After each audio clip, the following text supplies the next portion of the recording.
एक बार गौतम बुद्ध और उनके शिष्य किसी वन से गुजर रहे थे। बहुत देर वन में चलने के बाद बुद्ध और उनके सभी शिष्य एक विशाल पेड़ के नीचे बैठ गए और आराम करने लगे। सभी लोग पेड़ की ठंडी छांव में एक अलग सी शांति का अनुभव कर रहे थे और उस समय सभी मौन थे।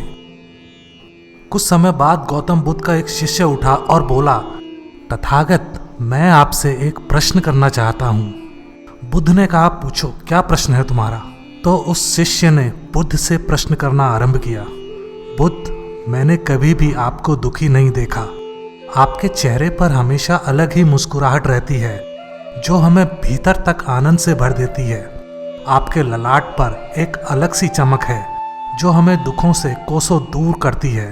पर मैं यह जानना चाहता हूँ कि मेरे भिक्षु बनने से पहले मेरे जीवन में बहुत सारा दुख था जिसके कारण मैं भिक्षु भी बन गया हूँ, पर मैं अभी तक नहीं जान पाया हूँ कि दुख क्या है।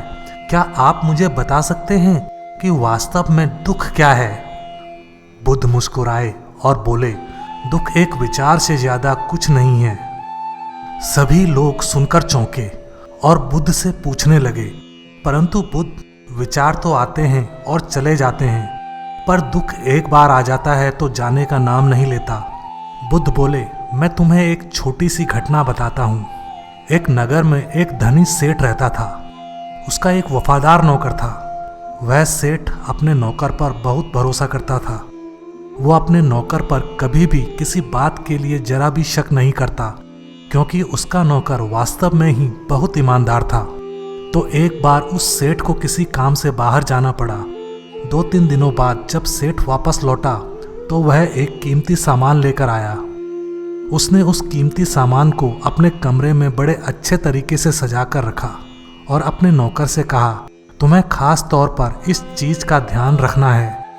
ध्यान रहे यह टूटे नहीं, यह मेरे लिए बहुत प्रिय है। नौकर बोला, मालिक, मैं पूरा ध्यान रखूंगा, आप चिंता ना करें।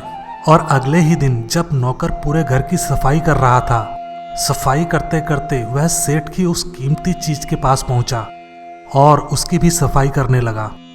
सफाई करते वक्त वह कीमती चीज उस नौकर के हाथ से फिसल गई और नीचे गिर गई। सेठ को यह बात पता चली और वह नौकर के पास आया। सेठ ने नौकर को खूब डांटा, पर ना तो वह नौकर को नौकरी से निकाल सकता था और ना ही उसे पीट सकता था, क्योंकि वह उसका बहुत वफादार और पुराना नौकर था। इसलिए सेठ ने सिर्फ डांट कर ही उसे छोड़ दिया। सेठ अपनी उस कीमती चीज के बारे में सोच सोचकर बहुत दुखी हो रहा था। रात हुई और सेठ अपने कमरे में जाकर लेट गया। सेठ को नींद नहीं आ रही थी। वह बहुत बेचैन था। बेचैनी के कारण सेठ अपने कमरे से बाहर निकला और देखता है कि उसका नौकर निश्चिंत होकर खर्राटे लेकर सो रहा है। सेठ यह देखकर और क्रोधित हो गया।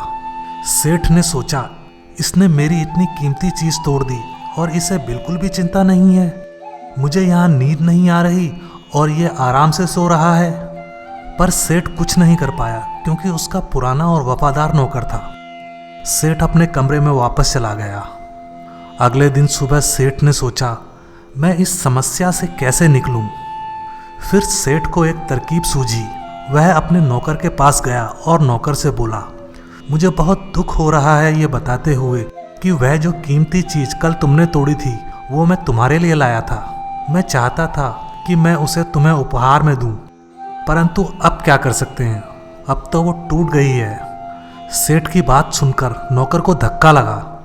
नौकर ने मन ही मन सोचा, अरे यह तो बहुत बड़ी गलती हो गई। वो इतनी कीमती और महंगी चीज मेरे लिए थी और वह मुझसे टूट गई। फिर क्या, उस नौकर के मन में बेचैनी पैदा हो गई, दुख पैदा हो गया। रात हुई और सेठ आराम से सो रहा था और वहाँ नौकर बेचैन हो रहा था। उसे नींद नहीं आ रही थी। क्यों नींद नहीं आ रही थी? क्योंकि अब उस नौकर ने उस सेठ की उस कीमती चीज को अपने आप से जोड़ लिया था, इसलिए वह दुखी हो रहा था।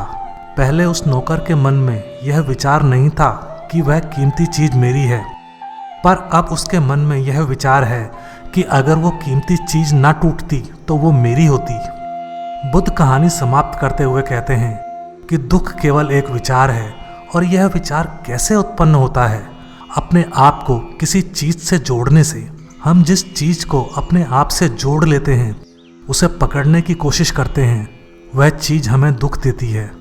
क्योंकि वास्तविकता तो यही है कि कोई भी चीज हमसे जुड़ नहीं सकती। हर चीज आपके पास है, आपकी है, पर कुछ समय के लिए। कुछ समय बाद वह आपसे दूर हो जाएगी।